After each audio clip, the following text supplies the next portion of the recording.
Good morning, everyone. Due to technical difficulties, I was not able to record the Mishnah class at 7:45, so I'm doing it right now. Here we are. So Mishna Kesubos, Perek Zayin, Chapter 7, Mishnah Aleph. Mishnah Beis, Mishnah 2. So an introduction. If a wife makes a vow that causes her personal discomfort, for example, she prohibited a type of food to herself, or one that negatively affects her relationship with her husband. For example, she prohibited marital intimacy to herself. The husband can cancel the vow on the day that he hears about it. That's what the Torah says. There are certain vows that a husband can cancel. A vow in which she inflicts herself through, or she affects the marriage through. He has the day that he hears about it is when he can cancel it. If he lets the day go without saying anything, or he actually confirms it, then there's no more way that he can cancel it. This is important to know for the next Mishnah, for the Mishnah we're about to start. So the Mishnah begins. Let's just read the words. Hamader es ishtoi shleititoim echan mikol haperes. One who makes a vow on his wife that she may not taste a certain fruit. He forbids apples on her. Yoitzivi Kesubos. He has to divorce her. If she demands a divorce, he has to divorce her, and he gives her ksuba. Now, the Mishnah itself cannot be taken literally. A person cannot forbid his wife to eat apples. You can only forbid on someone else what belongs to you. So what this really means is what we just said. She made a vow not to eat apples. That's the kind of vow that he can cancel. He can be mefer. And he didn't. He let the day end, or he confirmed it. That's what the Mishnah means when it says he made his wife forbidden. He made his wife forbidden because he didn't cancel her vow. When that happens, Yoitzivi Kesubos. He has to divorce her if she demands a divorce, and has to give her the ksuba. He has to pay. It's considered his fault that the marriage ended. She takes the fact that he did not cancel her vow as a sign that he dislikes her. That makes the marriage impossible for her, and therefore she can demand a divorce, and he has to pay the ksuba. It's considered that he brought it on.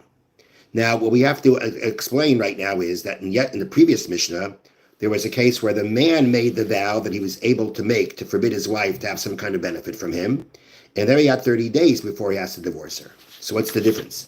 The difference is because in the previous Mishnah, he made the vow. In this Mishnah, she made the vow.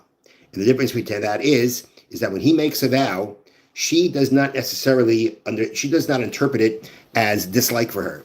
It means he got angry, he lost his cool, and he made a vow against her. All right, he'll calm down, it'll be over. That is tolerable for 30 days. However, if she made the vow, which means he didn't say it, that means he didn't act out of anger.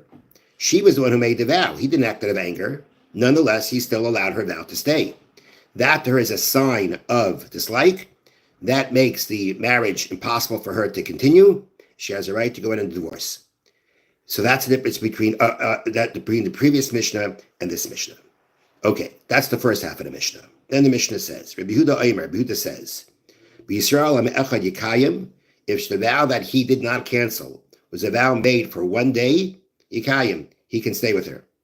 Shnayim, however, if the vow was made for 2 days, and she made the vow for 2 days, and that's the kind of vow that he didn't cancel, Yoitzivi Kesubos, then she has to divorce her and give her ksuba. So according to Yehuda, 1 day, if she makes this kind of vow that he didn't annul, and it was only a vow that she made for 1 day, that's something that's tolerable, and therefore she doesn't take it as a sign that has anything against her. But if the vow that she made was a 2-day vow, which would have been a intolerable amount of time, and nonetheless he let that go, that already is a sign to her of dislike, and therefore he has to divorce her if she demands it and pay the ksuba.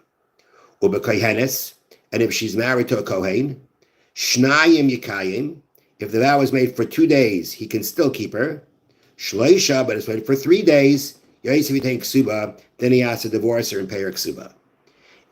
We found in the previous Mishnah, we saw Rabbi Yehuda is more lenient on a kohen. Since if a kohen divorces his wife, he can't take her back. Therefore, we're more lenient. We give him more leeway.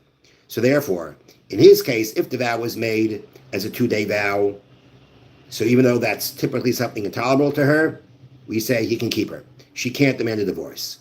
But if it was as far as a 3-day vow, that far already, that already is too much. If he allowed that to go, then even though he's a Kohen and won't be able to take her back, he's going to have to give her a divorce if she demands it and pay her a ksuba. So just to remind everyone, I'm leaving to Israel very soon, Mitzvah Hashem, and so it will not be a class for the next 2 weeks. Thank you for listening. Have a wonderful day.